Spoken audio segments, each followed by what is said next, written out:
If you've got the dreaded stuffy nose this cold and flu season, try Vicks Sinex nasal spray. A couple of Sinex nasal sprays, and it works in seconds to clear your nose and lasts up to 12 hours. Be ready when congestion strikes. Sinex nasal spray. Use as directed. Doug Gottlieb in for Colin. This is The Herd. Fox Sports Radio, Fox Sports 1, the iHeartRadio app. Big game this weekend. Bunch of big games this weekend, the National Football League. Greg Jennings is going to join us momentarily. The former Packer and former Viking wide receiver will be our guest. Also, former Dolphin. Find out what he thinks is going to happen in Miami.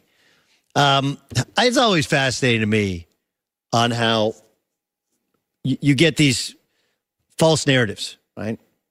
Like one of the false narratives are, well, NFL contracts are not guaranteed.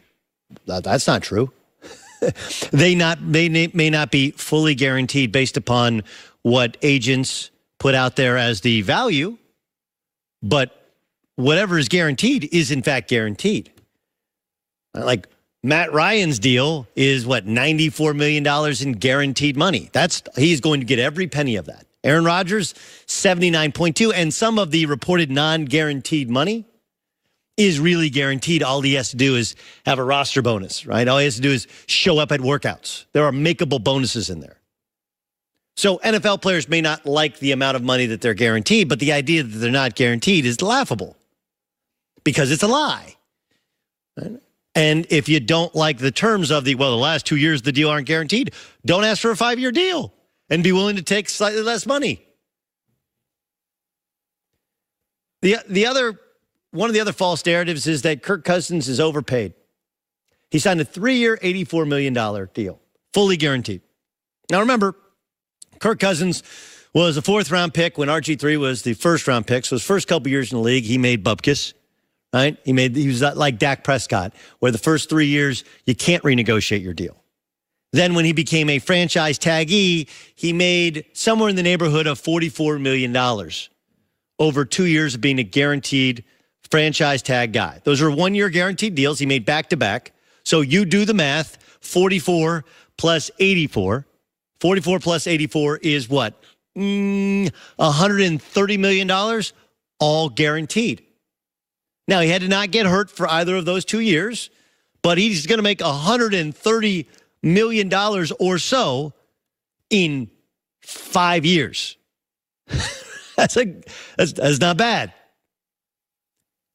But to the person who says, the Vikings, what a joke contract, it reminds me of, and I don't know how many of you still get a newspaper, let alone a Sunday paper. But if you didn't get the Sunday paper was like 3 times as thick as a regular newspaper. I had all kinds of different pullouts. And one of the pullouts was a magazine inside. They still have it. It's called Parade Magazine. And the Parade Magazine had some usefulness most of the year, but the most useful edition once a year was how much people make. It was awesome. Still is awesome. You pull it out, and you can't take your eyes off it. It's like a viral video. You sit there and wait, postal worker in Des Moines, Iowa makes $73,000. I'm in the wrong profession, right? Medical sales in Minneapolis, $175,000. I'm in the wrong profession. School teacher in Enid, Oklahoma, makes $35,000. I'm in the right profession. I do not want to do that. I cannot imagine working with kids for $35,000. And you look at it, and the person who makes $35,000 is the school teacher who just started in Enid, Oklahoma, you have sympathy for. The postal worker who makes $74,000 in Des Moines, Iowa, you're like, man, are you kidding me? We used to call it going postal. Why would anyone have any gripe if you're making $74,000?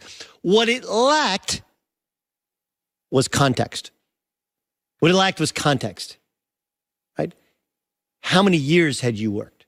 Or if you're in medical sales, it's not just what product you sell, what region you have, or how many regions you have, how many years you've been with the company, and hey, here's another part to it.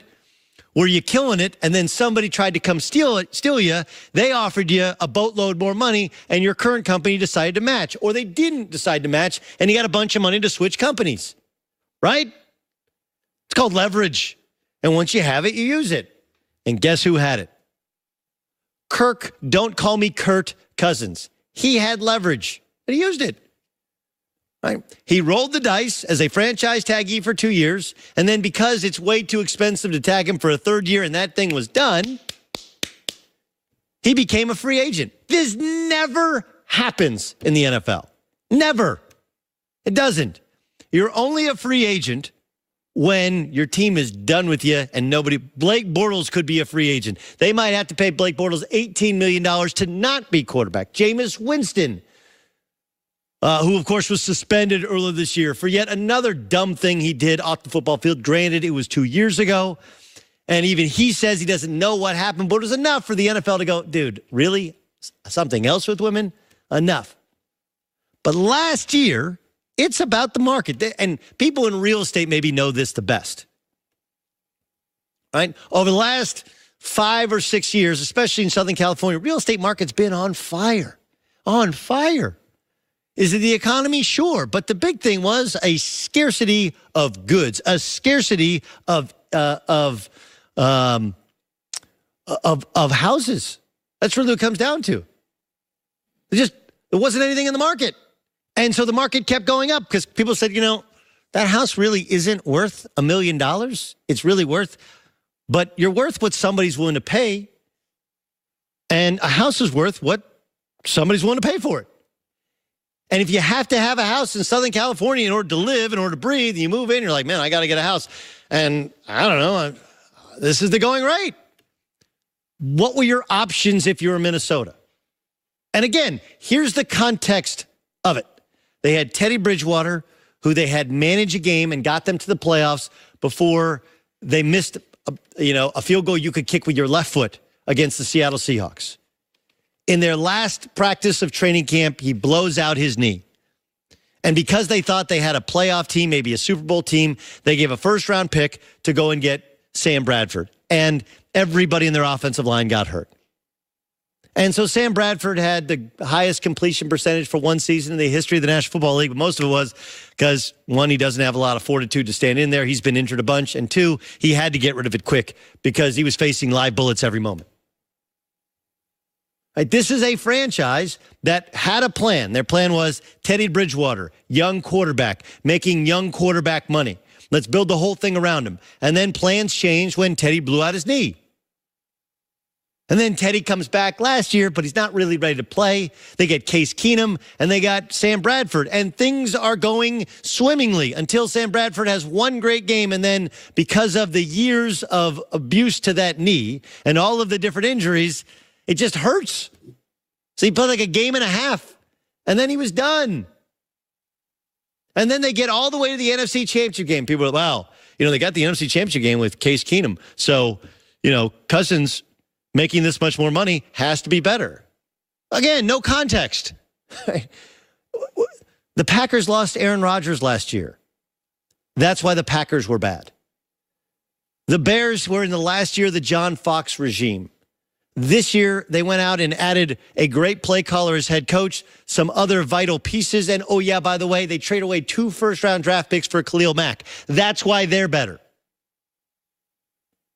Forget about the fact that around the league, injuries were the story of last year, from Carson Wentz going down or suspensions to Ezekiel Elliott. The NFC, more than the AFC, was decimated by injuries or suspensions. Zeke doesn't play 6 games. Cowboys not in the playoffs. Cam Newton gets hurt. You look around the league, and the New York Giants last year lost all of their wide receivers in one game. Does that mean they would have been good? No, but they would have been a lot more competitive if they had Sterling Shepard, if they had Odell Beckham Jr., if they had, their tight end as well, Evan Ingram. And oh yeah, by the way, if you remember, the Vikings were dead to rights beaten by the Saints at home, if not for a miracle finish.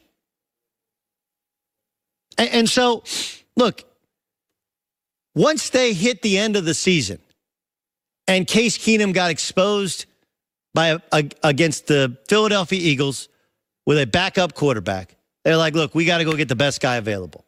Their choices were Lamar Jackson. When you have Adam Thielen when you have Stephon Diggs, when you have Kyle Rudolph, you don't want a guy who's going to run the ball 15 times a game and complete 15 passes. You need a stable, viable starting quarterback.